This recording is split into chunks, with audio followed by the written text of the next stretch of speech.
Hi everyone, it's Andy from Hobby Headquarters. Well, as you guys can see in front of me here, I have a white box. And if any of you guys have been watching the channel for a while, a white box means this is a early sample copy from Tamiya. And the kit we're going to be building today is Tamiya's new ME109 G6 in 40A scale. This is an all-new tooled model, very, very unique in the way that they've made that the cowls can open using micro magnets and a lot of other variations that we can change around, but we'll talk about more of that once we actually get into the build. This kit is due out in February, and I want to thank Tamiya USA for getting this this copy out to us. Plus, I should also point out this is a completed copy, and what I mean by that is this kit is going to show you exactly the way it's going to look when it comes out to the public. Sometimes Tamiya will issue some sample copies out that are not 100% done. This one is. This is how it'll look in February when it comes out. The only difference is in my copy here, I still have photocopied instructions. Decals are not photocopied; those are real. So let's get started on it.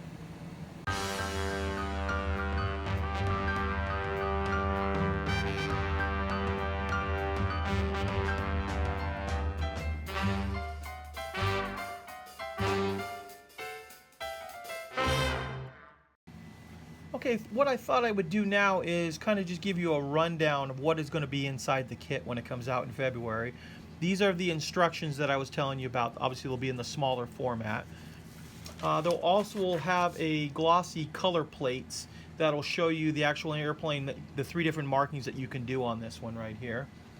And the final on the other side, we have this. This will probably be the one I choose to do with the blue stripe and the yellow tail. And then there also will be a quick breakdown in multiple languages of the history of the BF109 G6, talking about the different ways that you can set it up. And this one has the twin machine guns in the front, as well as the two 20mm cannons that are slung underneath the wings there. And we'll just kind of, like I said, go quickly over the sprues here. Kind of give you the breakdown of it. So there is a pilot figure. And show you both sides here.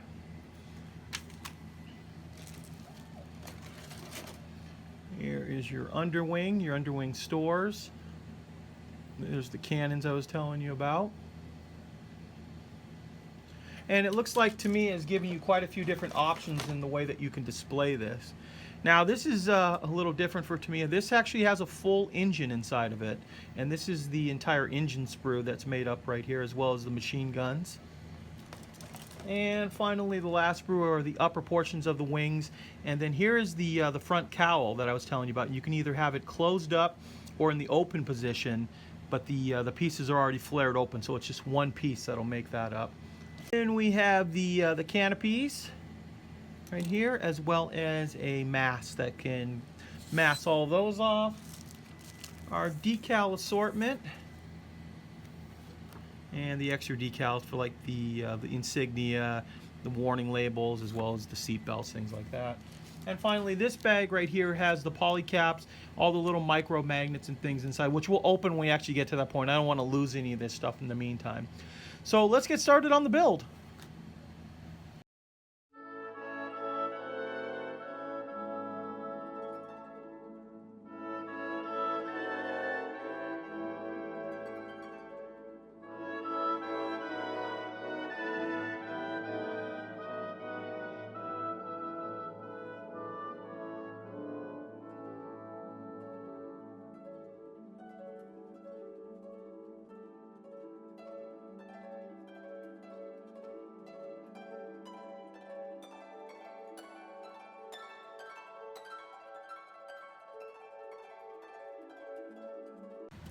Okay, I've done some basic assembly on the inside of the cockpit, and I just glued some of the pieces on. The rest of the pieces I've left separate, and that is because we're going to start off by spraying everything with the XF63 that goes on the inside. That's the base color of the interior.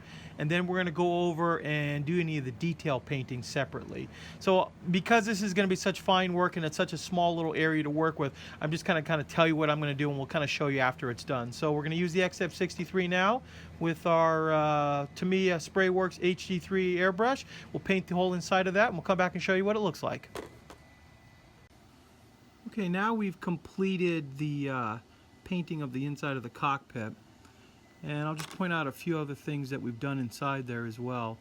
After the paint had dry, we dull coated the entire inside, and then I just went over it with a little bit of Tamiya's black panel wash and all the little nooks and crannies in there. Hopefully you can see all of that. And then just taking a little bit of our metallic powder, kind of just brushed it over some of the areas to highlight some of the thing, as well as painting some of the little handles and things like that. So now the next thing we're going to do is put some of the decals on, including the seat belts, and we'll put those on next, and we'll show you what it looks like once it's done. Okay, you can see we've got the cockpit all assembled now. We also did a similar process on the side walls in here too. Did it with the interior gray, a little bit of the sealed it, black panel liner, and then a little bit of the metal finish on it. And although this is going to be really, really tough to see inside there, once the cockpit gets inside, it might show a little bit in there, but at least we know we did the detail on it. Ready to go, we can go ahead and glue those two portions together. And the way this fits together with the Tamiya kit, there's some little locator pins here. That'll pop together, then the cockpit will slide in from down below. So what I'm going to do is I'm going to glue this together right now. And remember, this is a 109. There is supposed to be a seam down the spine of the aircraft. In fact, I was just about to tell you guys that, and actually, Tamiya actually put it in the instructions too, to make sure to let you know that the seam stays. And I also see I just lost one of my foot pedals. We'll glue that back on as well. Okay, now we're going to go ahead and attach, after we've painted black, the machine gun feed tubes. And those are just going to get glued right into place like that. And then we're going to attach the engine that we have built up. Now the engine I've painted with a semi-gloss black like called out, then put the decals on. And the last little thing that I'm going to do is I'm going to take a little bit of my metal polishing powder, which you can, there's Vallejo has some of that on the market, as well as another company. The S&J stuff that I'm using right there unfortunately isn't around anymore. And just putting a little bit on a cotton swab, we're going to just lightly go over these areas right here, and then kind of blend it in to knock off any of the excess, but it really highlights a lot of the details.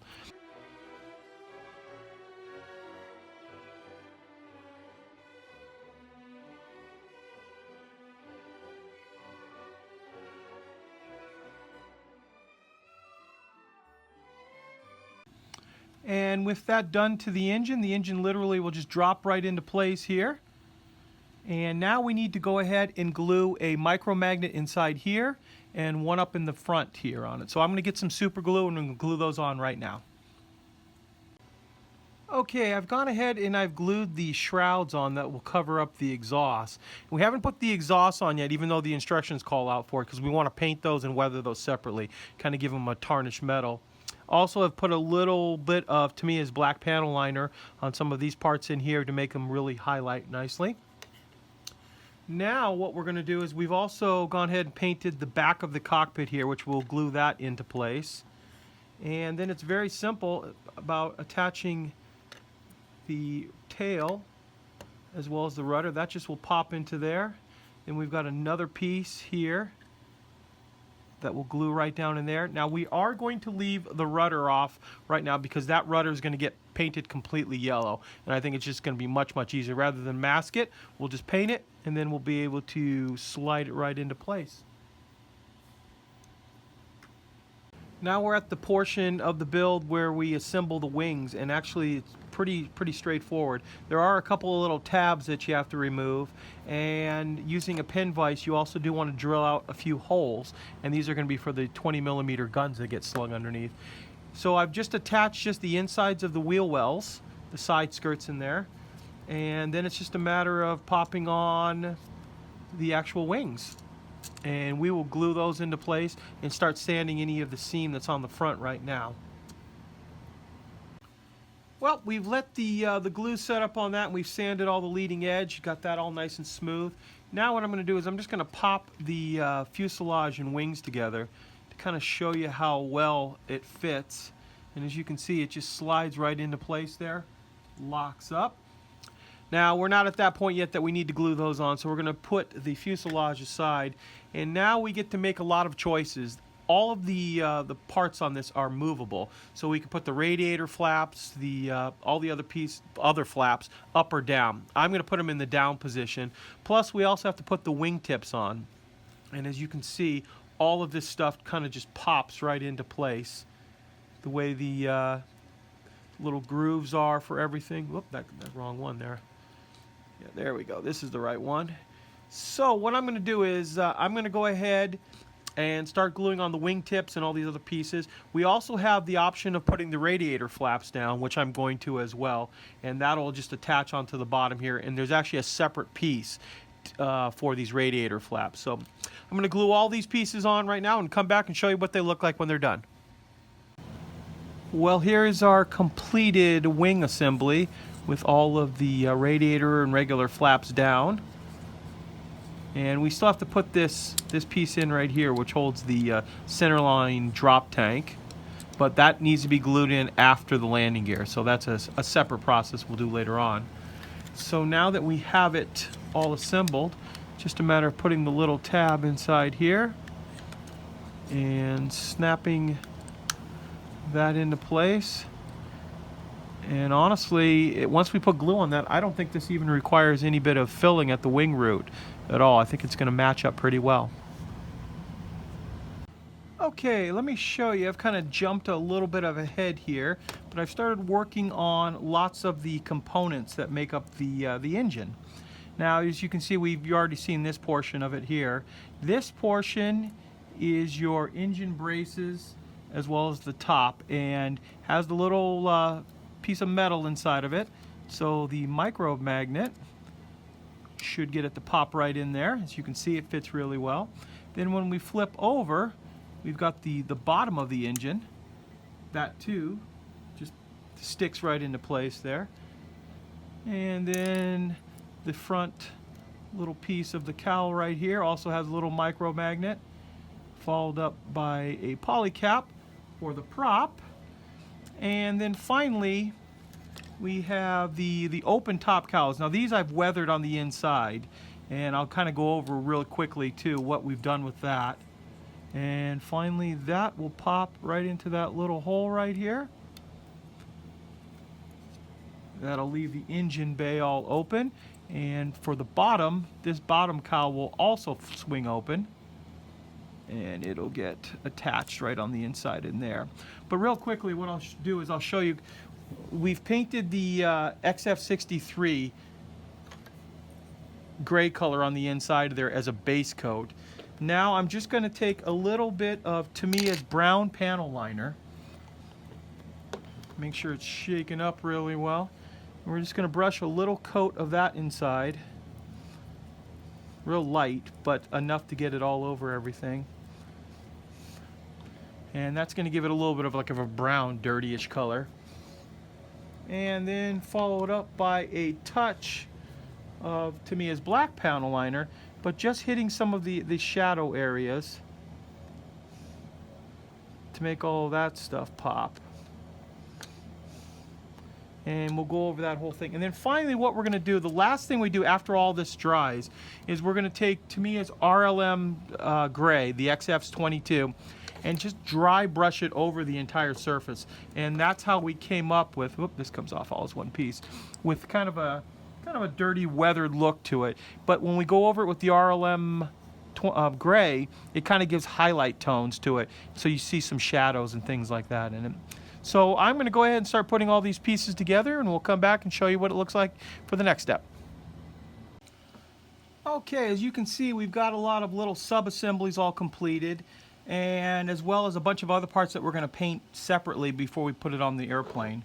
Now, I originally planned to just do the open cowl on, but what I decided to do is to build up the closed cowl, which will just snap right into place with those micro magnets, as well as the bottom, which will pop right into place down here. And the reason, don't plan on probably using those very much, but it's going to work as a great mask to mask off the engine area. So you just literally have to remove the machine gun area and the lower portion of the engine.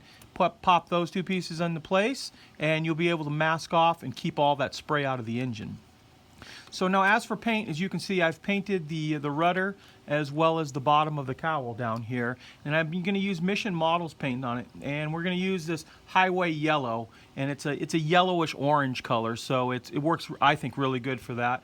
And then we're going to be using RLM 74, 75, and 76 to paint the camouflage of the airplane. So let's get started on that.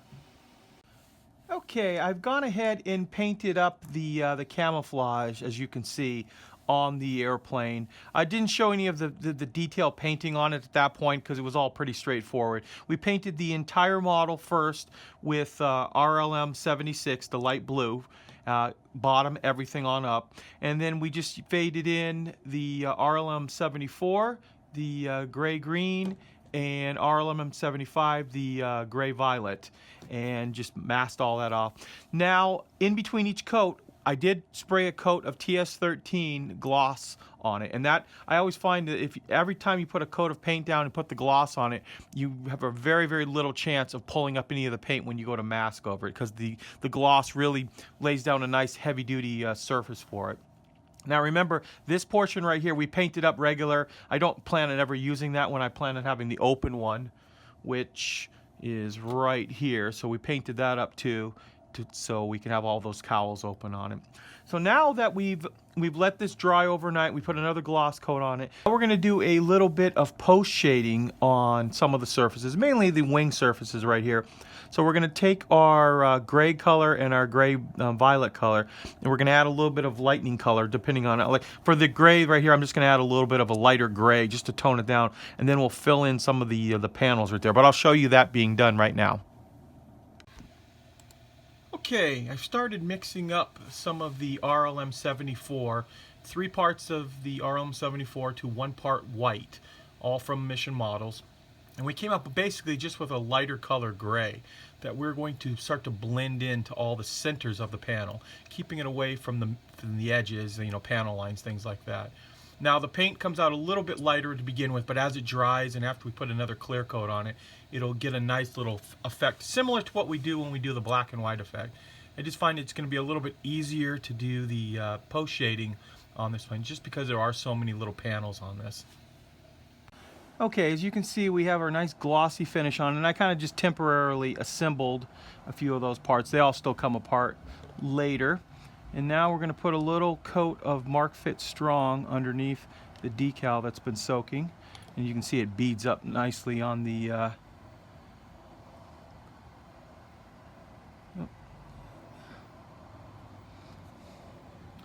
and then just using some wet Q-tips, we can go along and get it to go into place. So I'm going to work on that decal a little bit, and we'll also work on the rest of the decals, and we'll come back and show you what they look like. Okay, as you guys can see now, we have completed the decaling process on the airplane. And I should point out a few other things. When we did the Mark Fit Strong in the last little section of video, you showed me putting the Mark Fit underneath. What I should also point out too is after we got the decal in the right position that we wanted, I put another nice liberal coat of Mark Fit Strong on the top of the decal. We let it sit there for about 4 or 5 minutes, and then just taking a cotton swab, really just kind of burnish it into place, and it removes all the air bubbles and really gets the decal to suck down to the surface. So after we went ahead and put all of the decals on, we went and sprayed the entire thing with dull coat. And the dull coat over the gloss isn't going to totally flatten it out. It still has a little bit of a semi-gloss effect, which is favorable for what I wanted to do on this, because we're also still going to do a little weathering on it as well. Now you don't want to use TS13 though over your decals, because it says right on the can there, TS13 can eat away the decal. So for this process, I just used a little Tester's dull coat, just the stuff in the can here, just like this, and that's pretty safe on the decals. So now that we have all of that done, and you can also see that I've attached a few other pieces too, I should point out. We've attached the landing gear. The things like the rudder, these are not attached, these I just pushed into place. And of course, all of the cowls and all that other stuff can come apart. I also did finish up the exhaust as well, and we just painted that with the a semi-gloss black. Also for the exhaust, we went and painted that a flat black, and then just using our typical technique of using the burnt umber effect on it. Just put a little bit inside. I'll show you that a little bit more depth once we take it apart. But now that we have everything done on here, we can actually go ahead and do a little bit of light weathering on the airplane, and we'll move on to that step right now. Okay, a few minutes ago I went with a little bit of aluminum color and kind of chipped up a little bit of the area of the wing root. Now I'm just going over the wing to start, and we're putting a thin little coat of enamel thinner down over all of these little areas and through here. And once that enamel thinner is on nice and evenly, we're going to take a little bit of our streaking grime, and we're just going to start going over all of these areas that you'd imagine a little extra dirt and grime to build up in. And putting the little coat of thinner down first gives you a little bit of an opportunity to work that you're not having to worry about it drying super fast. And just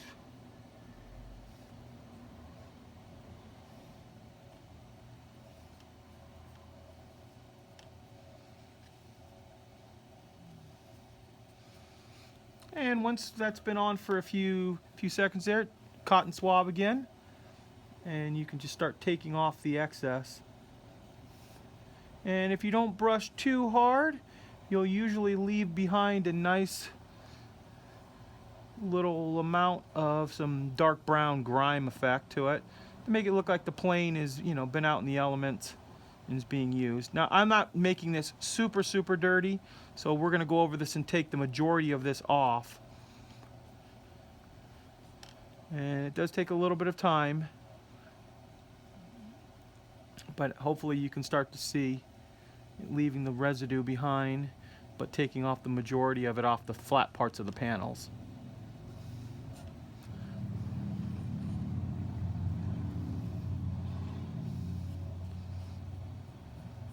So I'm going to get a few more cotton swabs, and we'll keep going over the wing. We'll come back and show you what it looks like once it's done. Now we're just taking our metal polishing powder, which I've told you guys in the past that you can also use the Vallejo powder on that as well. And just taking a tiny bit on the brush, we're just going to put a few little extra little chips and scratches, especially like any of the areas like on these panels where they'd be opening them constantly. Just some very subtle, but it will make the little areas pop out quite a bit. And even a couple of little touches on the leading edges of the prop, as well as the wings here as well. And I'm just going to do a little bit, but just to give it a little bit more highlight. Now, once I get all of that done, I have my stretchy rigging line, which you might not even be able to see, it's so thin. But we will go ahead and stretch out and put on the antenna on top of that. But that I'm going to need to get pretty close to the airplane with the super glue. So, and as you can see, we took some of the black panel liner and went over the landing gear. Now I'm putting just a little touch of enamel thinner on, and then taking our Vallejo pigment. I'm going to put a nice little layer all over the wheels.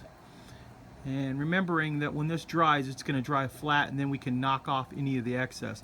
But it'll leave a nice little residue amount on the wheels as if it's being used. So what I'll do is I will, actually let me pull that back a little bit more for you. So we'll let this dry, and I'll come back and show you what it looks like once it's dry and how we knock off the excess. And after it dries, just go over it with a big flat brush. Completely dry too, of course.